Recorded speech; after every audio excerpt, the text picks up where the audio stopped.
Well, welcome everybody to the Premier's annual Town Hall. My name is Catherine Walsh and I'm the Director of Veterans SA. And I'd like to note, for those who are watching us live or will be watching the recording afterwards, that we are coming to you from the drill hall at the Torrens Training Depot here in Adelaide. I'd like to commence proceedings by acknowledging that we here in the drill hall today are meeting on the land of the Kaurna people, and I want to pay our respects on our collective behalf to those traditional owners and leaders who are past, present and emerging, and the connection of the Kaurna people with the air, with the sky, land and sea. And then for those who are watching us on live stream who might be on different nations, I just ask you to contemplate for a moment about the footsteps that have trodden the land before you and your connection as well to your environment. Now, for those who are here in the drill hall in person today, there is always compulsory administration, so I'm just going to quickly race through that. The first are the bathrooms, which are at the back of the drill hall. The exits are to everybody's collective left, so just follow me. There is a requirement to check in with your QR code. If you have been unable to do so or locate it on your way in, we will make sure it's accessible at the exit, but not during an emergency evacuation. And we are also live streaming and recording this, which is customary practice now for Veterans SA. So just wanted to let everybody know that this will be an artefact and available on our YouTube channel in a few days' time, along with all of the other live streaming and face-to-face activities that we've conducted over the last 12 months. In addition, you will see a roving stills photographer and a roving videographer at the back who will be taking some images of today's events. If for any reason you do not wish to be captured in a still or moving form, then just please let the photographer or videographer know accordingly. So in terms of the order of events of today, first of all we're going to be having a conversation with the Premier, and I'd like to also acknowledge the presence of Rear Admiral the Honourable Kevin Scarce as the Chair of the Torrens Parade Ground Steering Committee, who about halfway through proceedings today will be invited up to the stage to provide a short update, and then the Premier and Admiral Scarce will be available for questions and answers for about 25 minutes.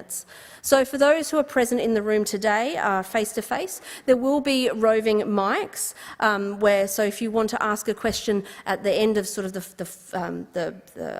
first part of proceedings, after Admiral Scarce has concluded his update, then just raise your hand. We'll have mics on either side. If you'd like to ask a question but don't want to talk into the microphone, you do on chairs have pens and pieces of paper that you can just put in the air, and we'll make sure that we'll bring that up to the stage to make sure that those questions are asked.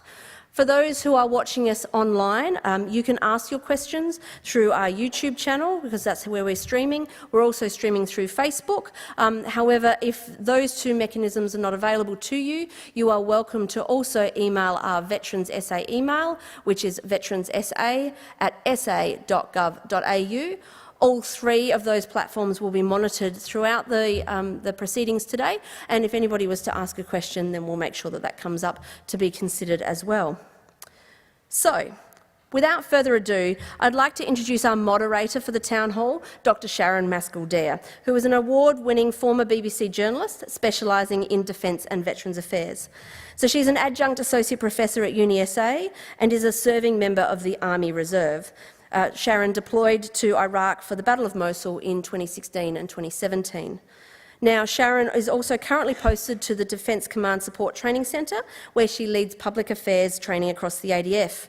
And as Dr. Mascall-Dare comes up to the stage, she will of course be accompanied by a gentleman who requires really no introduction, and that is our Premier, the Hon Steven Marshall MP, who also holds responsibility for the Veterans Affairs portfolio. So will you join me in welcoming Dr. Mascall-Dare and the Premier?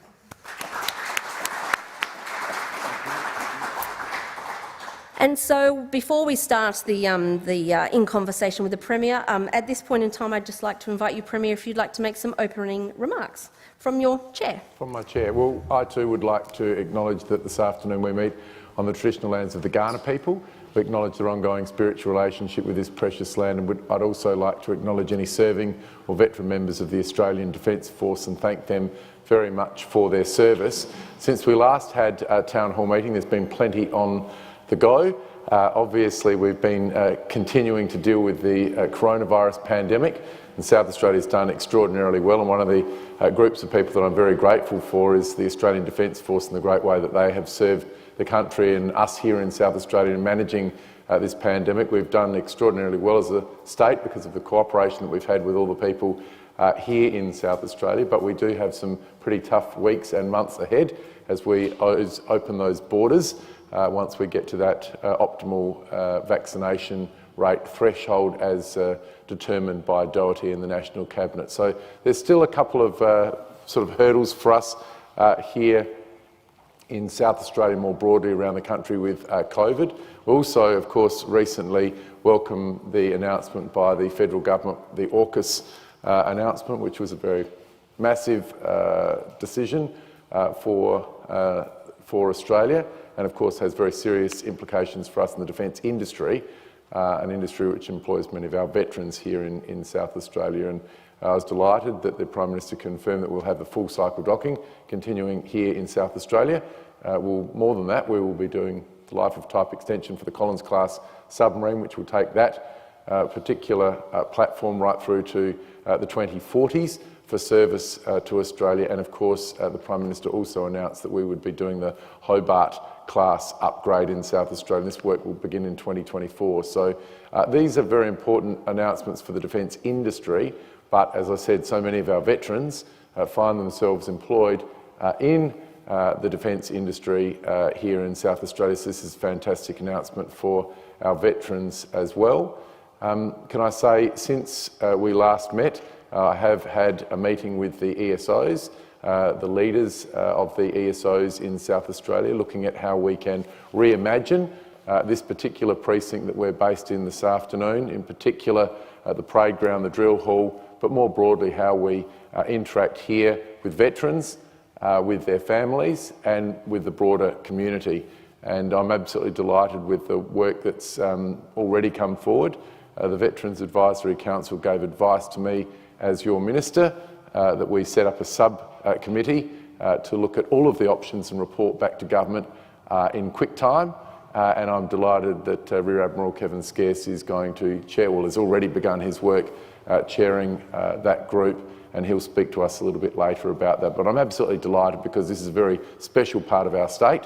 It's already extraordinarily busy, but I think we all appreciate there's more that could be done on this site to better serve our veterans community, their families and the broader South Australian community. And to that end, at that meeting with the ESO leaders in South Australia a couple of months ago at Parliament House, a suggestion came forward. We're not 100% sure who, there's a bit of argy-bargy, whether it was Peter or Nathan, probably Peter or Nathan, who knows, but Nathan's now pointing to Peter, so it must have been Peter Williams from the Virtual War Memorial, and he made the excellent suggestion that we've got a wonderful resource with the Virtual War Memorial based here in South Australia, serving a national and international audience. And wouldn't it be great in the lead up, or in fact the suggestion was, wouldn't it be great to be able to project onto the building, the facade here of this building, the Torrens depot, some of the incredible information that we have within that Virtual War Memorial. So again, in quick time, we have been working with the Virtual War Memorial for a fantastic program which will begin at 8 p.m. sharp on the 1st of November and run right through to Remembrance Day. And that will be a visual, I think it will be quite a spectacular visual representation of some of our very important information for the people of South Australia, more broadly to share in. Now this year, the first year, is going to be a bit of a prototype, and so we'll learn from that. This year will be a visual display, and we'll have some other exciting announcements about the types of things that might occur both as part of that program and in future years. So I'm pretty excited about that opportunity, but I'm probably going to leave my comments there, except to say that Catherine Walsh will be going on leave next month, and Chantel Bowen, who would be known to many of you, will take over as the interim CE, or the acting CE of Veterans SA, She knows Veterans SA extraordinarily well, so we'll be in very capable hands while Catherine takes her leave, and we do thank her for her great service in the time that she's been there already, but we wish her all the very best for her maternity leave. So, over to you, Sharon. Thanks very much, Premier. So we will come a bit later in the interview to talk a little bit more about plans for the Torrens Parade Ground precinct. Yes. But my first question essentially is about the broader range of the Veterans portfolio, given that very publicly you made it clear to everyone here and the wider Adelaide area, obviously, and South Australia, that you chose that portfolio. So what are your current priorities with regard to being the Minister for Veterans Affairs? Well, you're quite right. One of the great things about being the Premier of South Australia is that you get to choose who has what portfolios, and I chose the Veterans Affairs portfolios because I think it is a very important portfolio. In fact, I think South Australia pioneered this portfolio at the subnational level. It was Premier Mike Rann who appointed the Honourable Michael Atkinson as the first Minister for Veterans Affairs in South Australia, and I think it was an excellent idea. I think it is a great honour to be in this role. I do get to meet many very prominent South Australians and congratulate them on their service and thank them for their service to South Australia, but it's a particular honour to meet our veterans community and thank them for their extraordinary service serving our nation. So I take it very seriously. One of the things that we're doing at the moment is working towards developing a whole-of-government approach to Veterans Affairs. At the moment, Veterans SA is a small agency which deals with a range of programs and grants administered to individual organisations and to projects. And it also, of course, provides policy advice to the Minister and ultimately to Cabinet, and they discharge their responsibilities, I think, extraordinarily well. And that gives me an opportunity to attend many commemorations and meet the veterans community in South Australia. But I think the missing part of the puzzle for us here in South Australia is having a whole-of-government approach to Veterans Affairs, because if you think about the average veteran interaction with the government, it's not only through Veterans SA for grants, fairly limited, and commemoration. It's really, they interact with all aspects of government, whether it be the Education Department, the Health Department, the Corrections Department, employment, training. There are so many different aspects that we should be focused on. And so what we're doing at the moment is we've got two fantastic interns working in the Veterans SA, and they're looking at how we gather data to inform a whole-of-government approach to the veterans here in South Australia. So we'll always have Veterans SA, but we do think that there's an opportunity to develop a whole-of-government approach to this very important group of South Australians. So that's going to be a major focus. Obviously, employment is something which we want to focus on. We also focus on responding to the Royal Commission, and so we know that the Veterans Advisory Council has already prepared their information on and submission, which has gone off to that Royal Commission. They've also provided me with separate advice. Now, the response from the South Australian Government, from Cabinet, to any Royal Commission goes through the Attorney General's Department. So we've provided the Attorney General with the advice that we've received from the Veterans Advisory Council and our own departmental advice, and we'll form a whole-of-government response to that Royal Commission. So these are some of the things that we're doing, but of course continuing to discharge our very happy obligation to attend many commemorative services, meet with veterans here about some fantastic programs. Some of them are quite small but very effective in addressing issues with different cohorts amongst the veterans community. So I love this portfolio. You'd have to wrestle it away from me, but I think there's a lot going on in the veterans space in South Australia. Despite some of the diversion of my time during COVID, I hope that I've been able to give it the attention that it deserves. Now, if we talk specifically about programs targeting perhaps individual veterans, and I'm thinking here about the Veterans Mentoring Program. Yes. There was a lot of publicity about that. A number of people in the room here would be familiar. But perhaps could you give everyone who's attending today and indeed online with a bit of an overview? And importantly, is it actually making a difference? Well, it's early days, but I think all of the early feedback is that it's been really well regarded. So for those of you who don't know about the Veterans Mentoring Program, I think it was an initiative from Veterans SA. I kept asking who did it, but everybody kept pointing to each other. They're all so modest in the veterans community. But the reality is the program has 22 teams of mentor and mentee. It began in July. In fact, we had a fabulous launch in July at the Adelaide Zoo. And the program is providing ongoing interaction between the mentor and the mentee around a series of objectives that they set for themselves. I've heard and I've in fact met many of the teams, both mentors and mentees, as part of this program.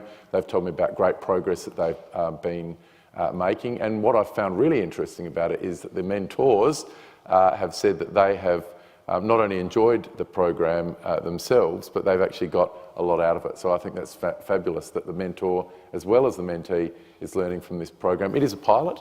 It runs through to the end of the year, so I'm looking forward to catching up with the first cohort in January. And that will be an opportunity for us to sort of then say, well, do we continue with the same format?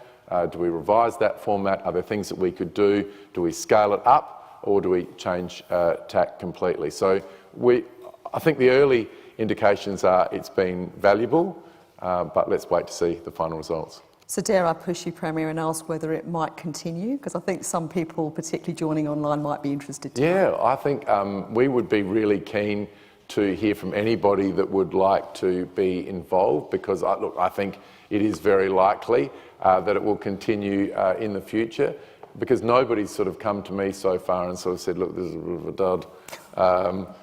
In fact, people have actually said they've got a huge amount out of it. Some people have changed careers, some people have changed directions in terms of their jobs as part of it, and I think it's been very valuable, and very grateful to the people who give up their time in a volunteer capacity to be the mentors. When I look through that list and the credentials of the list of the people who are the mentors, you know, it just shows me how supportive the broader community is here in South Australia of our fabulous veterans, because it's a list of the who's who, and they are there to support our veterans. You know, I'm really pleased with the way it's going so far.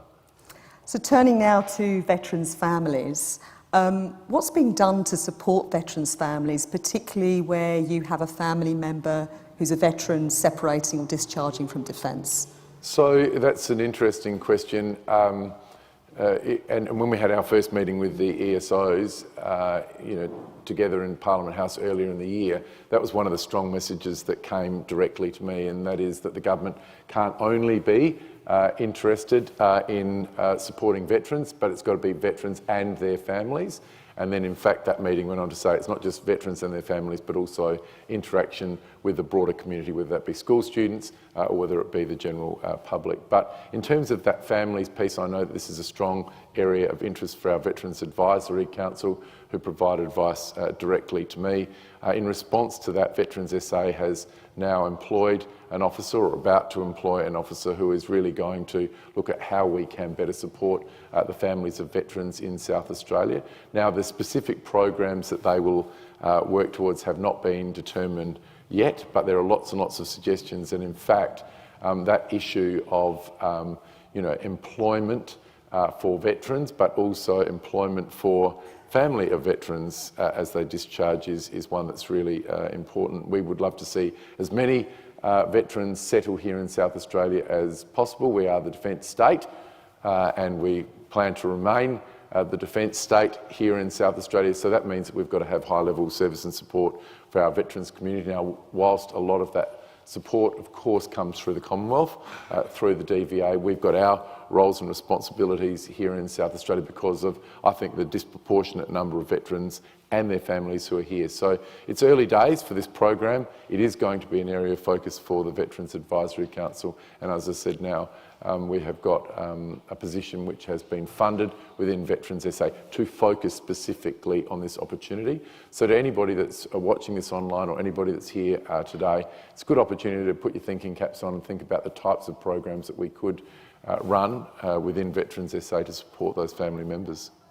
Now, importantly, in your opening address, you did speak about the plans for the Torrens Parade Ground precinct. Yes. And it's a question that many people here and many people online would like to know more about. So essentially the question is, given its huge historical, symbolic and emotional significance for the veterans community, what's your vision? Well, it's a good question. I don't want it to be my vision. I want it to be the veterans community vision here in South Australia, and I think it always works best. I mean, when you have a government say this is what we want to do, often you then get people say, well, actually, that's not what we want at all. Why don't you just ask us? And so we've got the experts on board. Rear Admiral Kevin Scarce, well known to all of you here, former Governor of South Australia, former outstanding Governor here in South Australia, and of course, very high-ranking officer in the Royal Australian Navy, and he's pulled together a fantastic team which is going to undertake some important work for us, and I'm not going to steal his thunder because he's going to talk about that fairly soon. But we see our role as a funder, but really to deliver on a shared vision for this important, as you say, historical precinct. It's had a great history here in South Australia, but more than that, I think it's got a great future.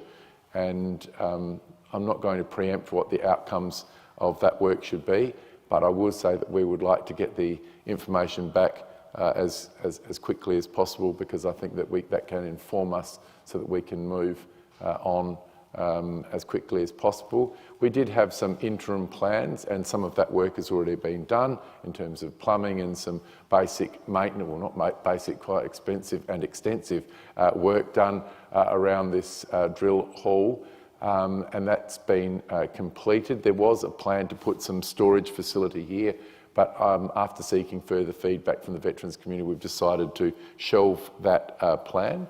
One thing that we have moved on with, which was a suggestion that came from the veterans community, was to significantly upgrade the IT capability of this precinct. It was apparently extraordinarily slow, intermittent and unreliable. And now we've really been able to very significantly improve that. Now that's good because we do have many veterans in country areas, many sub-branches in country areas. We want to stay connected with them. Many people have felt quite isolated during the coronavirus, and so this is an opportunity for us to use technology to better connect up. And I think this is going to become a real theme going forward for so much of what we do in government is this sort of digital pivot.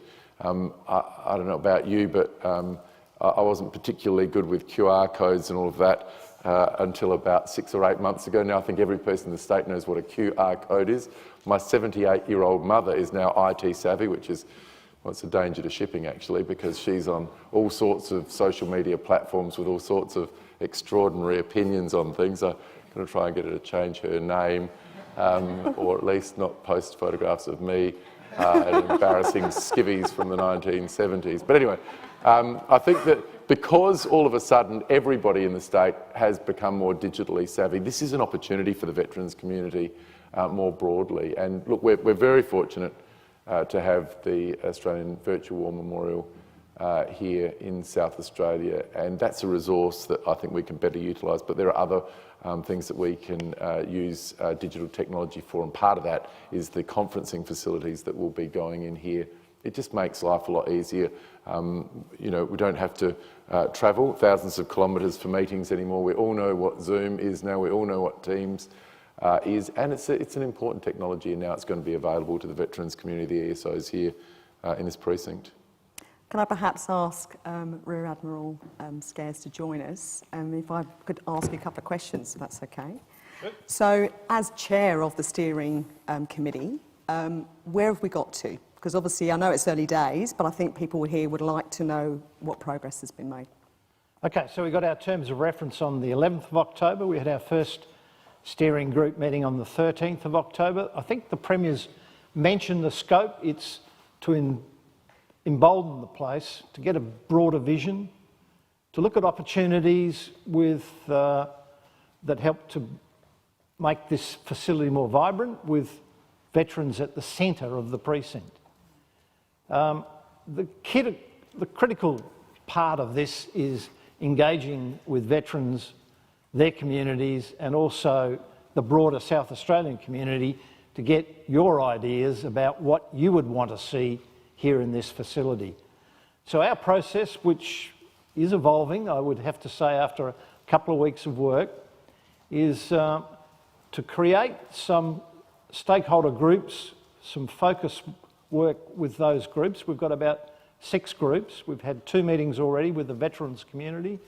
We've got a couple next week, and we'll conclude on the 9th of November.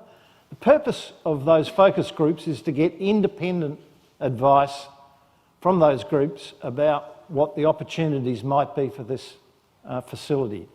It's important that we broaden, even though we've got a terribly broad steering group, it's important to get that independent advice into the steering group.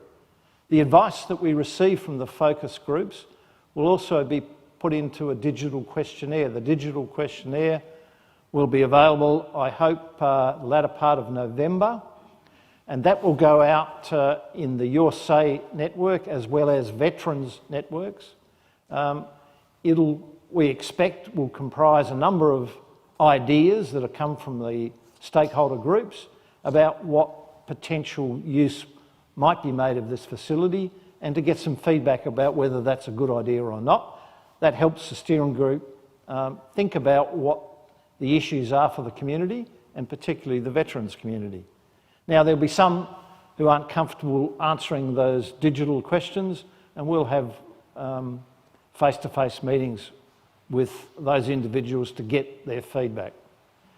As well as focus groups and the digital questionnaire, we'll have 3 town hall meetings where again we'll be bringing people up with what the latest thinking is and to get their views. Premier's mentioned that the time frame is tight. We have an interim report required in November and a final by the end of January. And I'm sure we will meet that. We've got a very broad steering group comprising ex-members, and one of the members, Bill Denny's here with us this evening.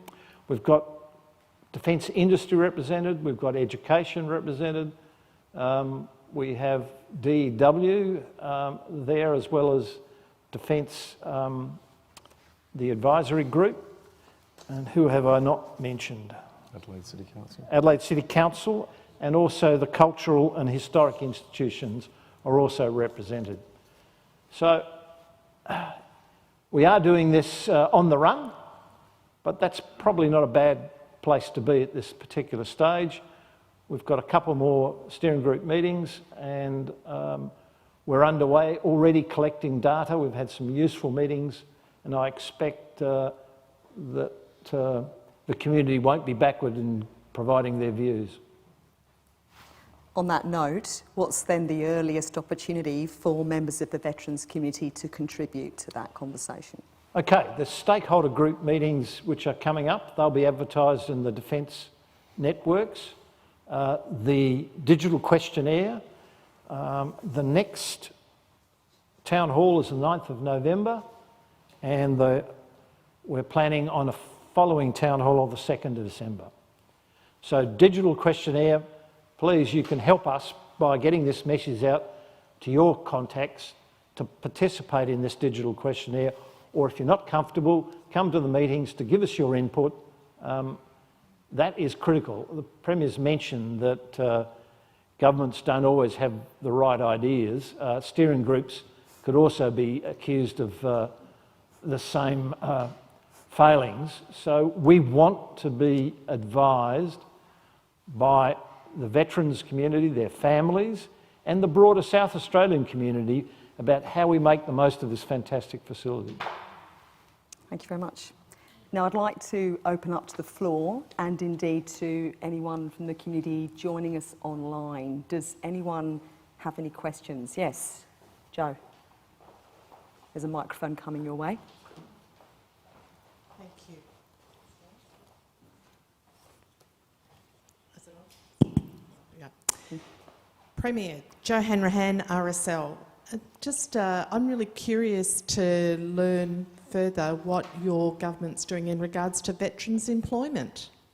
Yes, so veterans' employment is extraordinarily important. One of the things that we've done recently is to ask all of our people within the South Australian Public Service about their veterans' status. One of the things that we've done recently is to, and I hope I don't get this wrong, but a rank to grade assessment so that we can make it easier for veterans or people that are transitioning from the Australian Defence Force, or indeed veterans, to know exactly where their classification or their qualification, their rank, would fit into the South Australian Public Service. I think we've had an enormously positive response from the chief executives of all of our departments. They recognise that the veterans community is a very important community in South Australia. It's one that we need to support as strongly as possible, and therefore having more veterans working within our public service is going to be advantageous to us as we work towards that whole of government approach.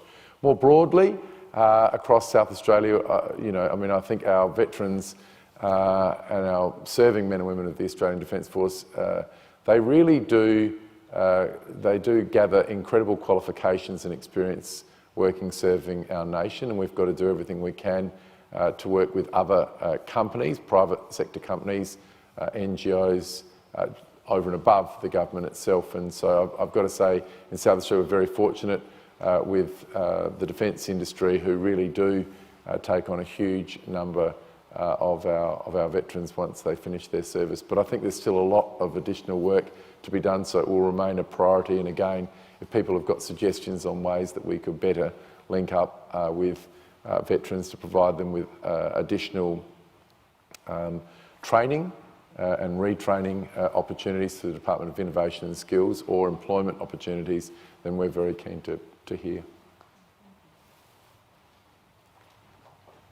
Rob. Thank you. Premier, Robert Black, Air Force Association. I've been reading the papers, and I read that you seem to have one or two problems at the moment, so I didn't want to ask you a tricky question, but first of all to say thanks and congratulate you for what you have undertaken, or said you would undertake, and that is to right a wrong.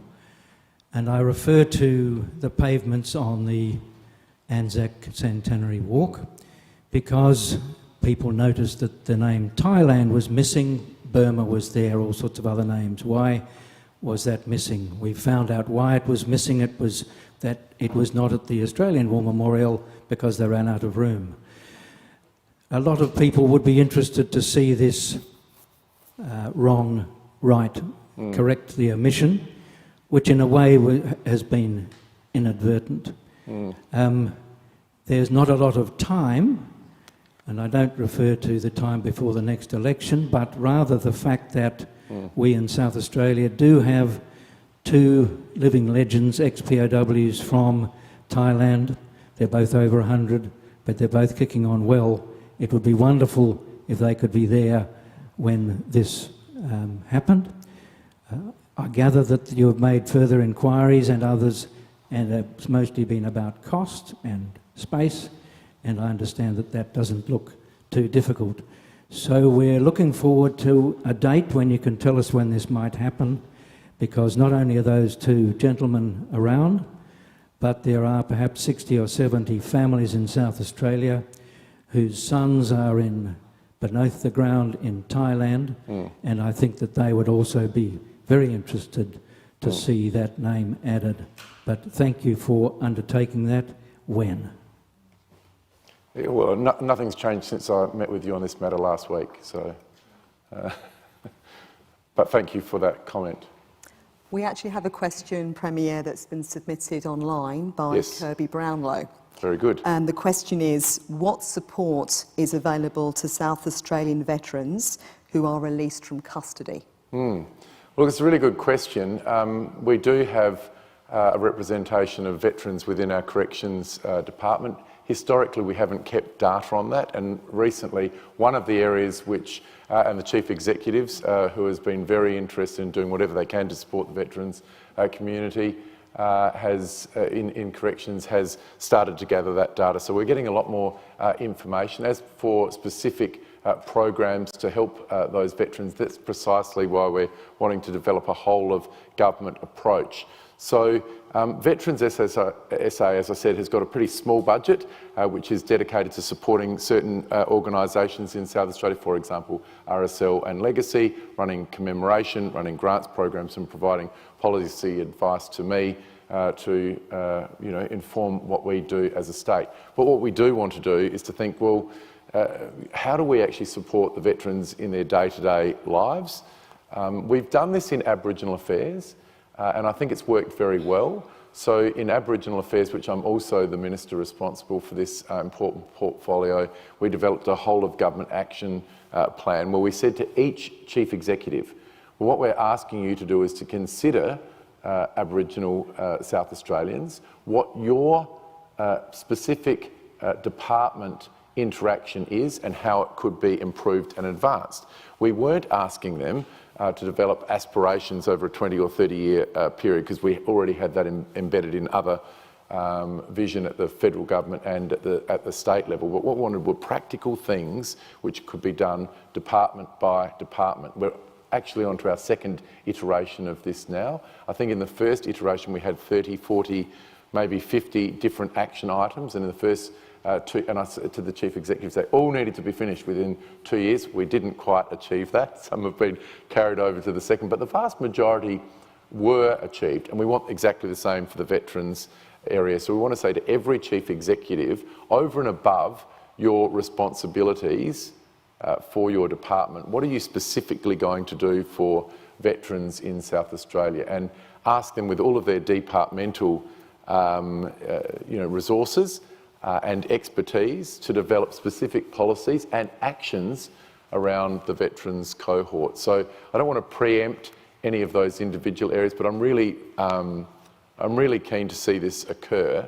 But the forerunner to that is gathering the data, because at the moment we don't, and I mean, we were really delighted. And in fact, one of the things that South Australia did was write to the Australian Bureau of Statistics to really encourage a question on the census with regards to having veterans recognised in that census so that we could gather specific data. This is going to be hugely informative, but we need to do that at the sub-national level and on a far more regular basis than a census every 5 years. So we've got that commitment from the Chief Executives. I haven't got anything to report on specific portfolios, but that's the direction that we're heading in at the moment. Any further questions from the floor? If I could actually ask a follow-up, Premier, yes, with regard to incarcerated veterans. Yes. What's being done to have appropriate interventions in place to support veterans who may find themselves at risk of homelessness, may find themselves at risk of being involved in communities that are obviously going to be detrimental to their long-term well-being? Yep. What can be done to intervene and give them appropriate support at the right time? Yeah. So when it comes to corrections, our approach at the moment is really to think about pre, during and post. There's plenty of things that we can do with veterans while they're in prison. There's plenty of things that we can do with all prisoners while they're in there to make sure that they are rehabilitated, make sure that they're active their time there, developing skills that will support them post-release. Of course, our major focus has always been on making sure that there is appropriate support post-release to reduce recidivism, and I'm very proud to say that since coming to government we've had a major focus on this, and in fact South Australia has performed extraordinarily well with additional resources going into post-release so that we can keep people out of prisons in South Australia. Now, this is very important for the prisoners and their families. It's also economically very helpful, because for every person that we can get back into a supported framework and employment, it's less cost to the taxpayers here in South Australia.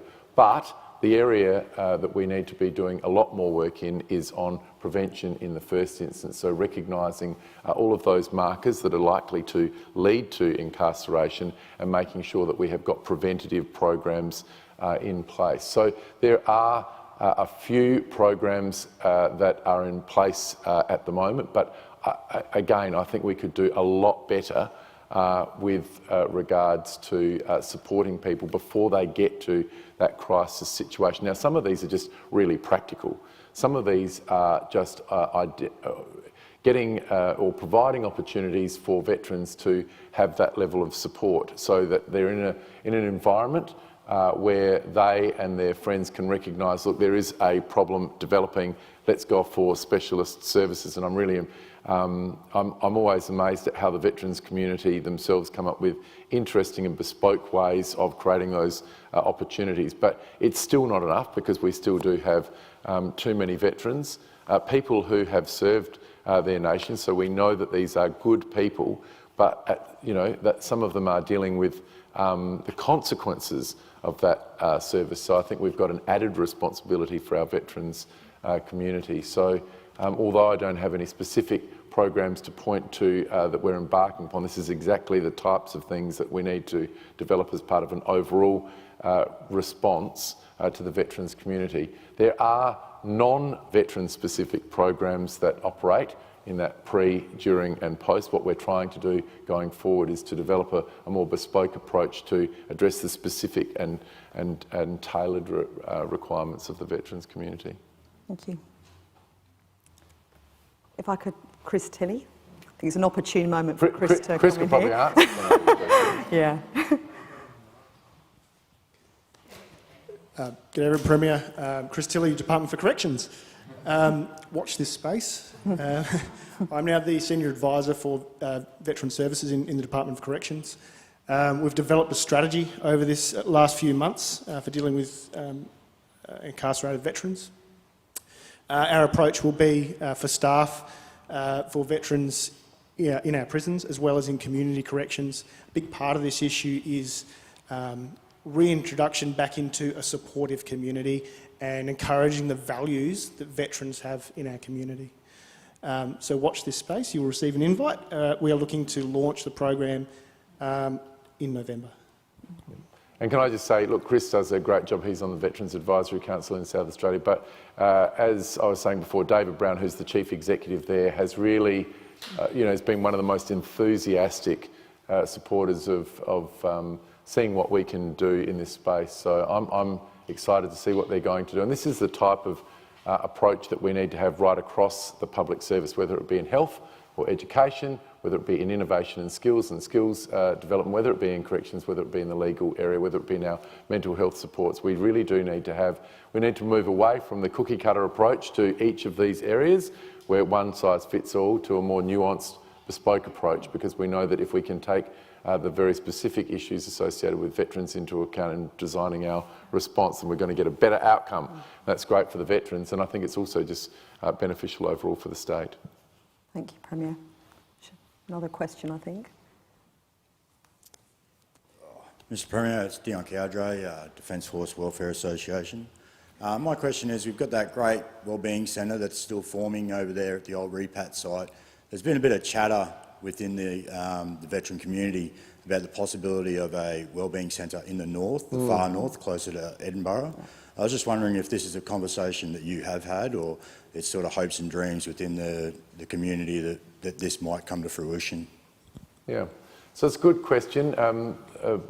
Members here today would know about the revitalisation of the repat precinct. It's not a specific veterans or sole veterans focus now. It's a broader health precinct, but it certainly has a very strong veterans orientation there, and there is a veterans wellbeing centre, and it's been suggested that's great, but actually many of the veterans are a long way away from the repat. Look, we're really interested to see how the repat site goes. I think there is a general commitment to doing something out north for the, just the very obvious geographic considerations, but there's nothing specific to report today. But I think it's fair to say this is exactly the type of project that I think would come out of this action plan that we're envisaging, so that we can recognise, in response to the success or otherwise of the Veterans Wellbeing Centre at the repat, I'm sure it will be highly successful, but let's take the lessons learnt from there and then apply them out north. Nathan. Yeah, good afternoon, Mr Premier. Nathan Kling from RSL Care South Australia. My question relates to older veterans. Sadly, as we see the change in demographics for older veterans away from the World War II population and more into the Vietnam vet generation, I know personally from probably over the last 18 months I've noticed a shift in my conversation with the Vietnam vets who are genuinely starting to feel a bit of concern about who will be looking after them as they age. The density of the population for older veterans will be much less as a comparison for the broader community, but of course no less important in terms of who they are. The state government's the largest provider of older person services for residential care beds and services in the state, particularly in regional centres. Could you perhaps comment on any strategies you're considering around how we can improve veteran identity at point of entry in our older person services, culturally safe care, trauma-informed care, those kind of practices when we are dealing with much smaller numbers inside those services of those veteran populations? Well, look, you're quite right. We have enormous facilities in regional South Australia, but aged care is a responsibility of the federal government. So whilst we have beds, it's sort of not an anomaly, but it's really sort of a function that a lot of our regional hospitals have been converted over to aged care facilities, whereas in metropolitan Adelaide we have very few aged care beds. The standards around aged care really are set by the federal government, so I'm not really sure whether they do have that point of entry identification with regards to veterans. But again, the lesson that we've learnt here in South Australia in the state government is having access to that data is going to give a lot better ability for us to provide tailored services. So if we know somebody is a veteran, they're in an aged care facility, we know that they're probably going to have a different requirement, not completely different, but somewhat nuanced requirement from somebody who is a non-veteran. Now, I just don't know whether that is picked up. I mean, do you think it is picked up in that federal sphere? Or? No, it's not. No. So the Fed's funded, so the Feds provide our funding, but we are the operators of those care services, as you are. Yeah. So it's really up to that individual service as to how they engage with the resident that's occupying that bed. Yeah. So there is a lot of opportunity. There's a lot of opportunity at single service site base to really change the way that you view the veteran that you're caring for in that room, in that space, relative to that community. There's a number of quite simple strategies that can be done for that. We'd love to have conversations, if that's appropriate, around how we can do that. And in fact, there's a number of people in the room that were already in those discussions with elements from your government to talk about how we might improve that veteran-focused care for those for whom that's important. Yeah, no, I think that's extraordinarily sensible. So I don't know whether in our state aged care facilities, which, as I was saying before, are predominantly in the country areas, that we do ask that question. If we don't, I'd love to find out whether we are permitted to. I can't imagine why we wouldn't be, because it would be sort of voluntary. People could refuse to answer if they didn't want to, but I think they would understand by having that information, it would better enable us to tailor those services. So look, I think it's a very sensible suggestion. It's one that I'm very happy to take up with the Minister for Health and Wellbeing, Stephen Wade. He's got a bit on his plate at the moment, but he too is very interested in this area. So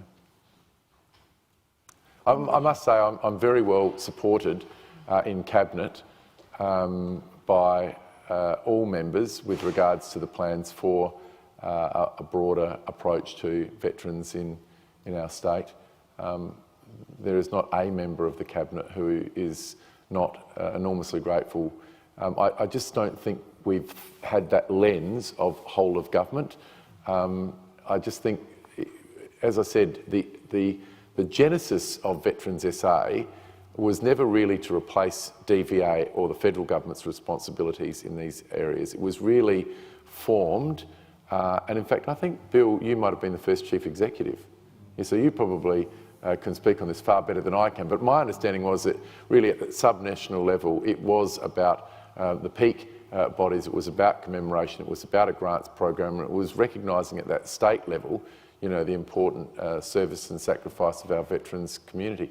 I thought it was fantastic, quite frankly. I think Mike Brown himself was the son of a veteran, and I think he felt very strongly as the Premier about this, as I do. So I just think that because it was quite a small and focused agency, it just didn't have the resources to develop a whole of government approach.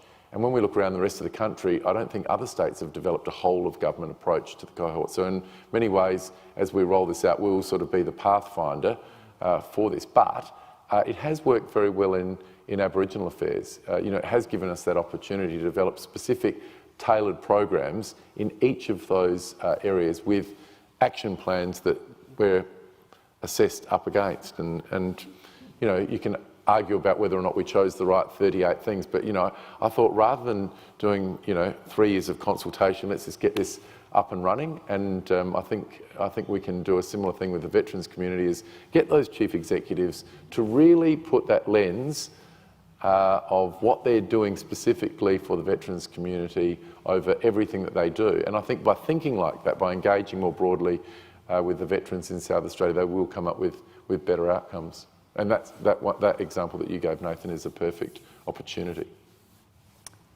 I think we have time for one more question. Oh, here we go. Okay, so this question has come from online. What are the ways your government is supporting regional veterans and their families? Well, I've got to say it's always great to get out into the regions.